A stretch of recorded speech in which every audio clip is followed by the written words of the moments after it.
सभी मित्रगण और अभ्यर्थियों को मेरा नमस्कार। तो दोस्तों आज हम लोग बात करेंगे जो यूपी टेट का जजमेंट है, क्या जितने भी नियुक्त शिक्षक हैं 23 अगस्त 2010 से पहले क्या उन सभी शिक्षकों को राहत मिल सकती है। आज दोस्तों हम बात करेंगे एक सरकारी पत्र का जो दोस्तों त्रिपुरा राज्य से संबंध रखता है। इस पत्र से ये समझ में आता है क्योंकि दोस्तों आपको पता है कि जब सुप्रीम कोर्ट के जो जजमेंट आया है, उस जजमेंट से देश के सभी राज्यों के शिक्षक प्रभावित हो रहे हैं। तो अगर त्रिपुरा सरकार से जो ये पत्र उस समय जो जारी हुआ था, तो क्या दोस्तों जो एडिशनल सचिव थे, उस पत्र के माध्यम से क्या जितने भी नियुक्त शिक्षक हैं 23 अगस्त 2010 से पहले के उन सभी शिक्षकों को राहत मिल सकती है, चाहे फिर वो प्राइमरी में चयनित हो और चाहे फिर वो उच्च प्राथमिक में चयनित हो। तो इस पर दोस्तों आज हम लोग बात करेंगे। साथ में मैं आपको ये भी बताऊंगा कि 2001 का नियम क्या है और पैरा 5 का उल्लेख इसमें जो किया गया है वो कितना महत्वपूर्ण है। इन सभी बातों पे दोस्तों हम लोग चर्चा करेंगे। उससे पहले मैं आप सभी दोस्तों को ये बताना चाहता हूँ, जो भी अभ्यर्थी अगर सीटेट की तैयारी करना चाहता है, सीटेट की तैयारी करना चाहता है, यूपी टेट की तैयारी करना चाहता है, तो वो मेरे चैनल से जुड़ सकता है, चाहे फिर वो प्राइमरी के लिए हो और चाहे वो उच्च प्राथमिक के लिए हो। साथ में आपको ये भी बताना चाहता हूँ, अगर कोई अभ्यर्थी एमपी टेट की भी तैयारी करना चाहता है, फिर चाहे वर्ग 2 की बात हो या वर्ग 3 की बात हो, तो वो अभ्यर्थी मेरे चैनल से जुड़ सकता है। लेकिन मैं आपको ये भी कहना चाहूँगा, अगर आप मेरे चैनल से जुड़ना चाहते हैं तो उससे पहले आप एक कंक्लूज़न लें। कैसे दोस्तों? कंक्लूज़न मतलब ये है कि वो निर्णय आप तभी ले सकते हैं अगर आपको कुछ असमंजस की स्थिति है अगर आपकी, तो आप क्या है दोस्तों, जो मैंने सीडीपी की वीडियोस को अपलोड कर रखा है और जो मैंने हिंदी पेडागॉजी, हिंदी शिक्षण शास्त्र की भी वीडियोस को दोस्तों जो मैंने अपलोड किया है, आप उनको देखें। अगर आपको समझ में आ रहा है, आपको लग रहा है कि मैं अच्छा पढ़ा रहा हूँ, तो आप मेरे चैनल से जुड़ सकते हैं। और आपको मेरे चैनल से जुड़ने के लिए आपको क्या दोस्तों क्या करना होगा, आपको मेरे चैनल को सब्सक्राइब करना होगा, साथ में आप लाइक भी करें, कमेंट भी करें और शेयर भी करें। जैसा कि दोस्तों आपको पता है कि यूपी टेट का दोस्तों नोटिफिकेशन आ चुका है और ये 27 मार्च से यूपी टेट के फॉर्म पेपर 1 के लिए और पेपर 2 के लिए फॉर्म फिल हो रहे हैं। लेकिन दोस्तों मैंने एक वीडियो और भी बनाई है जिसमें मैंने आपको बताया हुआ है दोस्तों कि जो ओटीआर से रिलेटेड ओटीआर के सभी बिंदु, इस नाम से दोस्तों क्या मैंने वीडियो को अपलोड किया है और मैंने आप उसमें बताया हुआ है कि चाहे आप किसी भी भाषा से बिलोंग करते हो, मेरा कहने का मतलब है आप हिंदी मीडियम से बिलोंग कर रहे हो या आप इंग्लिश मीडियम से बिलोंग कर रहे हो, तो मैंने उसे सरल भाषा में समझाने की कोशिश करी है और ओटीआर कैसे कंप्लीट प्रोसेस को मैंने उसमें समझाया है स्टेप बाय स्टेप। उस वीडियो को आप जाके देखें, ताकि क्या है, पहले आपको क्या है दोस्तों ओटीआर फिल करना होगा, उसके बाद ही क्या है आप दोस्तों पेपर 1 और पेपर 2 के लिए आप आवेदन कर सकेंगे। इसके बाद मैं दोस्तों आपको ये भी बताना चाहता हूँ कि ये जो एग्ज़ाम है दोस्तों आपका, वैसे आप सभी को जानकारी होगी, ये क्या है दोस्तों आपका प्री एग्ज़ाम कह सकते हैं आप इसे, टेट एग्ज़ाम है। और अगर हम एमपी टेट की भी बात करें दोस्तों, तो एमपी टेट का भी दोस्तों अगर हम बात करें तो एमपी टेट का भी जो एग्ज़ाम है दोस्तों, वो क्या है आपका जुलाई में ही कंडक्ट होने वाला है। इसलिए आप सभी दोस्तों से अनुरोध है, पहली बात तो ये है दोस्तों कि आप सभी लोग तैयारी कर रहे होंगे। अगर आप तैयारी कर रहे हैं और मेरे चैनल से जुड़ना चाहते हैं तो आप मेरे चैनल से जुड़ सकते हैं। तो हम दोस्तों अब अपने सेशन को आगे बढ़ाते हैं।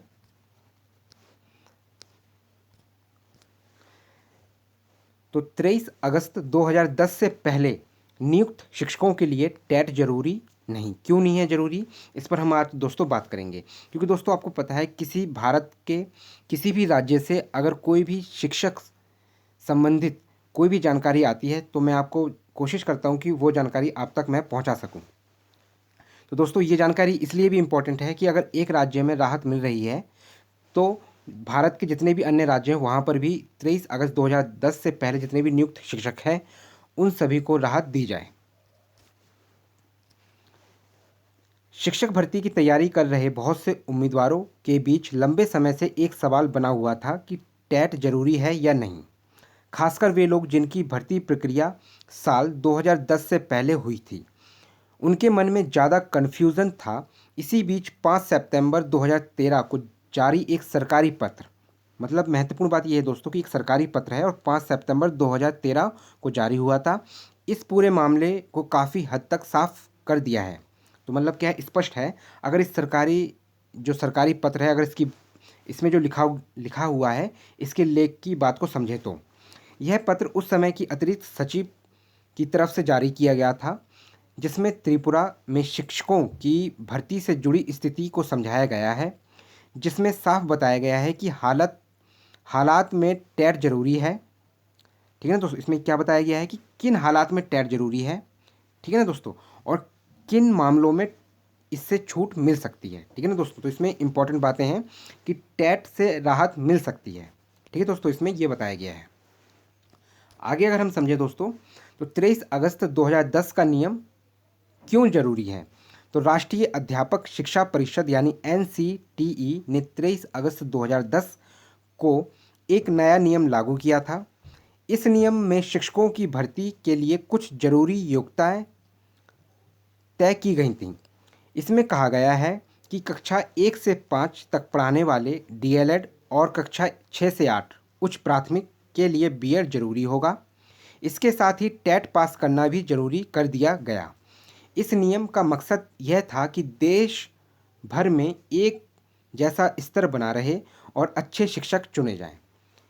तो दोस्तों, इसमें यह बताया गया है मेनली स्पष्टीकरण, ये आपको पता ही है कि जो एक नोटिस जारी हुआ 23 अगस्त 2010 को एक नया नोटिस जारी किया गया, लेकिन इससे पहले कि शिक्षकों को राहत मिलनी चाहिए। लेकिन इसमें जो ये नियम जारी किया गया, इसमें कहा गया कि दोस्तों जो कक्षा 1 से 5 प्राथमिक विद्यालयों के लिए DLED की आवश्यकता या BTC की आवश्यकता होगी, और 6 से 8 के विद्यालयों में BEd की आवश्यकता होगी। और इसका नियम ये था दोस्तों, ये जो रूल इसलिए लाया गया कि जितने भी शिक्षक हैं वो अच्छे शिक्षक चुने जाएं, और जो केंद्र सरकार जो कह रही है कि हमें शिक्षा की गुणवत्ता को बढ़ाना है, तो इस नोटिस का मेन जो पहलू था यही था दोस्तों। लेकिन आपको ये भी समझना होगा दोस्तों, ये नोटिस कब आया, 23 अगस्त 2010 को। लेकिन आपको मैं एक बात और बताता हूँ, 2018 में भी अगर हम बात करें दोस्तों, तो यूपी के अंदर NCT की एक गाइडलाइंस आई थी, जिसके अंदर BEd को प्राइमरी में सम्मिलित किया गया, और देश भर के सभी राज्यों में जितने भी सरकारी विद्यालय हैं उन सभी में क्या है दोस्तों, BEd को प्राइमरी में सम्मिलित किया गया। लेकिन बाद में दोस्तों क्या है, इस जजमेंट को सुप्रीम कोर्ट ने बदल दिया, और क्या है, जितने भी अभ्यर्थियों ने BEd कर रखा था उन सभी अभ्यर्थियों को प्राइमरी से बाहर कर दिया गया। तो मेन बात यह है दोस्तों कि NCT की जो गाइडलाइंस है वो क्या है दोस्तों, समय समय पर आती रहती हैं, लेकिन क्या है, कोई स्पष्टता नहीं होती है। लेकिन फिर भी ये जो बात कही जा रही है, फिर भी अगर जितने भी नियुक्त शिक्षक हैं इस बात से अगर राहत मिल सके तो बहुत अच्छी बात है। इसके बाद सभी राज्यों को कहा गया कि वे इसी नियम के अनुसार भर्ती करें। तो स्पष्ट बात ये कहा गया है कि इसी नियम से, तो दोस्तों सबसे बड़ी बात यह है कि अगर NCT की जो गाइडलाइंस थी, अगर इसी को मेन प्रथम कानून माना जा रहा है, तो क्या है दोस्तों, NCTE को 2018 में भी कोई नई पहल नहीं करनी चाहिए थी, और प्राइमरी में BEd को सम्मिलित नहीं करना चाहिए था। क्योंकि दोस्तों कम से कम बहुत ज़्यादा ही अभ्यर्थी थे जिन्होंने BEd किया, और उसके बाद क्या है, वो प्राथमिक भर्तियों में भी अब सम्मिलित नहीं हो पा रहे हैं। क्योंकि दोस्तों क्या है कि अगर वो उस समय ही अगर BTC कर लेते, तो आज की जो नई भर्तियां आ रही हैं, किसी भी राज्य से वो भर्ती आ रही हो, उसमें क्या है दोस्तों, वो प्राइमरी के लिए आवेदन कर सकते थे। लेकिन स्थिति ऐसी है इस समय कि अब 6 to 8 के लिए जो उच्च प्राथमिक विद्यालय हैं वहाँ पर BEd अप्लाई नहीं कर सकता है, लेकिन वहाँ BTC DLED अभ्यर्थी आवेदन कर सकते हैं, और जितने भी अभ्यर्थी पहले से नियुक्त हैं उन्हें राहत मिलनी चाहिए। आज इस टॉपिक पे दोस्तों हमारा बेसिकली बात हो रही है। तो हम आगे अगर हम बात करें दोस्तों, पैरा 5 में दी गई छूट ने मामला बदल दिया। ठीक है दोस्तों, इसमें समझते हैं महत्वपूर्ण बात। हालांकि इसी नियम में एक अहम छूट भी दी गई थी जो बहुत लोगों के लिए राहत बन गई। 2013 के पत्र में इसी बात को साफ किया गया है, जिसमें लिखा है कि अगर किसी राज्य ने 23 अगस्त 2010 से पहले ही भर्ती की प्रक्रिया शुरू कर दी थी, जैसे कि विज्ञापन निकाल दिया था या चयन की प्रक्रिया शुरू हो गई थी, तो ऐसे मामले में टेट जरूरी नहीं होगा। मतलब यहाँ पे स्पष्ट ये कहा गया है कि किसी भी राज्य द्वारा अगर शिक्षक भर्ती निकाली गई थी 23 अगस्त 2010 से पहले, या फिर विज्ञापन जारी कर दिया गया था, या फिर चयन प्रक्रिया चल रही थी, तो क्या है, ऐसे शिक्षकों को टेट क्वालिफाई करना अनिवार्य नहीं है। त्रिपुरा का उदाहरण देते हुए बताया गया है कि वे 2002, 2006 और 2009 में भर्ती के विज्ञापन निकाले थे, इसलिए उन अभ्यर्थियों में टेट की ज़रूरत नहीं मानी जाएगी। इसका मतलब साफ है कि पुराने विज्ञापन के आधार पर भर्ती होने वाले उम्मीदवारों को टेट से छूट मिल सकती है। मतलब ये है दोस्तों, स्पष्ट इसमें बताया गया है कि जितने भी नियुक्त शिक्षक हैं और वो 2010 से पहले की भर्ती में सम्मिलित थे तो उन्हें टेट से राहत मिल सकती है। आगे अगर हम बात करें दोस्तों, 2001 का नियम क्या है और 2012 से मिली राहत। पत्र में यह भी बताया गया है कि 2010 से पहले की भर्तियों को एनसीटी के 2001 वाले नियमों के हिसाब से माना जाएगा। तो दोस्तों एनसीटी, मैंने आपको बताया है कि जो एनसीटी की गाइडलाइंस होती हैं ये क्या है दोस्तों, समय समय पर बदलती रहती हैं। जैसे 2000 का जो नियम है उसके आधार पर अगर देखा जाए तो जितने भी नियुक्त शिक्षक हैं, चाहे वो प्राथमिक में हो चाहे उच्च प्राथमिक में हो, और 23 अगस्त 2010 से पहले के भर्ती में चयनित हो चुके हैं या सम्मिलित थे तो उन्हें क्या है 2001 वाले नियम के हिसाब से उन्हें माना जाए और उन्हें टेट में राहत दी जाए। उस समय भी कुछ जरूरी योग्यताएं तय थीं, लेकिन टेट जरूरी नहीं था। इसके अलावा 18 जून 2012 को सरकार ने त्रिपुरा को कुछ समय के लिए राहत दी थी। इस राहत के तहत 31 मार्च 2015 तक भर्ती में ढील दी गई थी। ठीक है दोस्तों, तो क्या है दोस्तों, इसमें ये भी बताया जा रहा है कि 18 जून 2012 को सरकार ने त्रिपुरा में कुछ समय के लिए राहत दी गई थी, जिसमें इस राहत के तहत 31 मार्च 2015 तक भर्ती में ढील दी गई थी। लेकिन इसके साथ एक शर्त भी रखी गई थी कि जिन शिक्षकों की भर्ती इस छूट में होगी, लेकिन मतलब उसमें एक कंडीशन थी दोस्तों, क्या थी, उन्हें 2 साल के अंदर अपनी योग्यता पूरी करनी होगी। मतलब इसमें क्या है, एक शर्त रखी गई थी कि उसमें 2012 में, ठीक है ना दोस्तों, क्या है 2010 से पहले की जितने भी नियुक्त शिक्षक हैं उन्हें राहत दी जाए, लेकिन 2012 के बाद अगर बात कही जाए तो उसमें ये कहा गया कि जैसे आज सुप्रीम कोर्ट का जो जजमेंट आया है 1 सितंबर 2025 में, जैसे इसमें भी क्या एक कंडीशन रखी गई है कि जितने भी नियुक्त शिक्षक हैं उन्हें 2 साल के अंदर, मतलब 31 अगस्त 2027 तक टेट क्वालिफाई करना अनिवार्य है।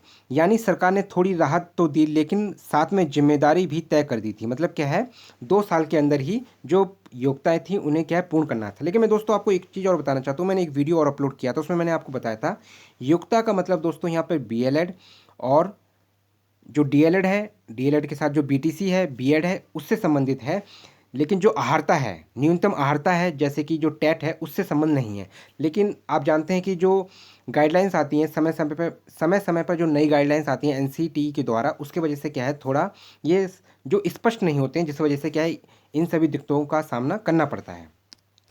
अगर हम आगे बात करें दोस्तों राज्यों की जिम्मेदारी और पूरी स्थिति की, तो पत्र में आखिरी हिस्से में साफ कहा गया है कि राज्य सरकारों की जिम्मेदारी है कि वे नियमों के अनुसार ही शिक्षकों की भर्ती करें। मतलब क्या है दोस्तों, जो राज्य सरकार है उनकी जिम्मेदारी है। तो मैं आपको ये भी बताना चाहूँगा कि जो 2018 में यूपी में जितने भी नियुक्त शिक्षक हैं जिन्होंने BEd कर रखा था, प्राथमिक में जो सम्मिलित थे, वो भी क्या है दोस्तों NCTE की गाइडलाइंस के हिसाब से ही थे।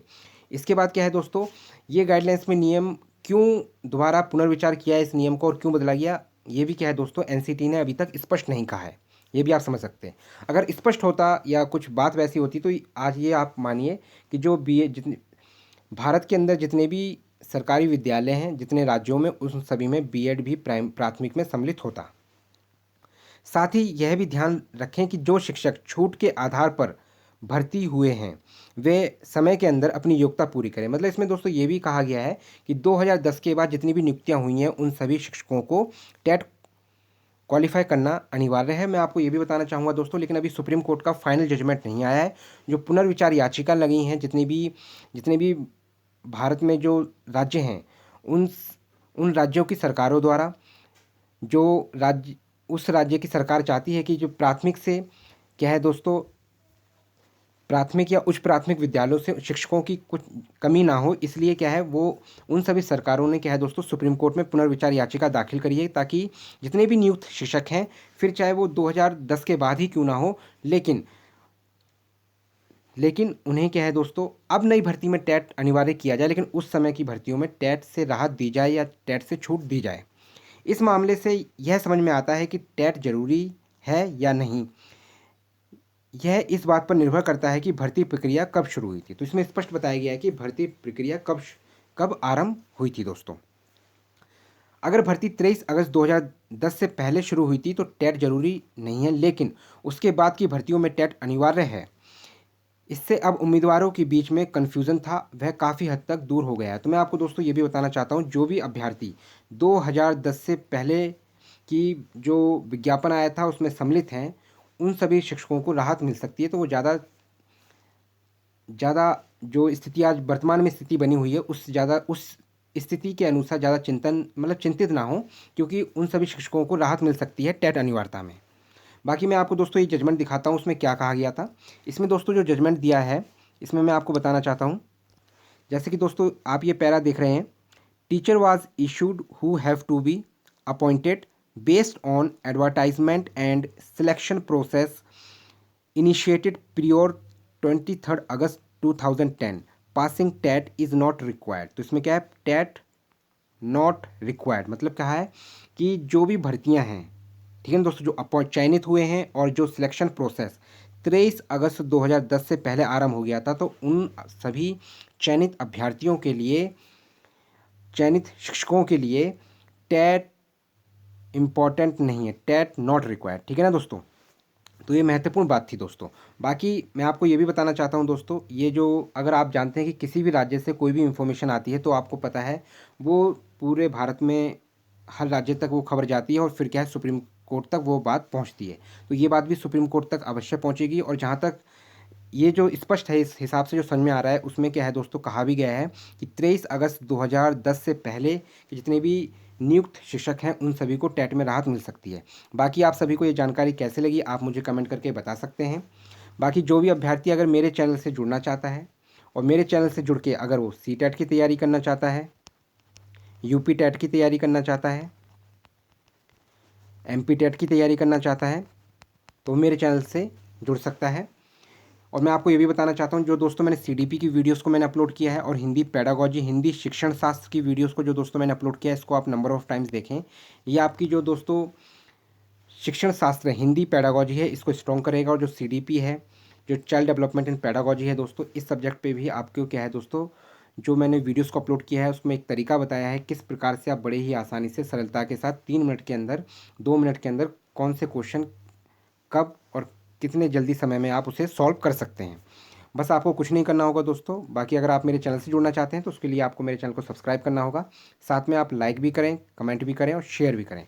धन्यवाद दोस्तों।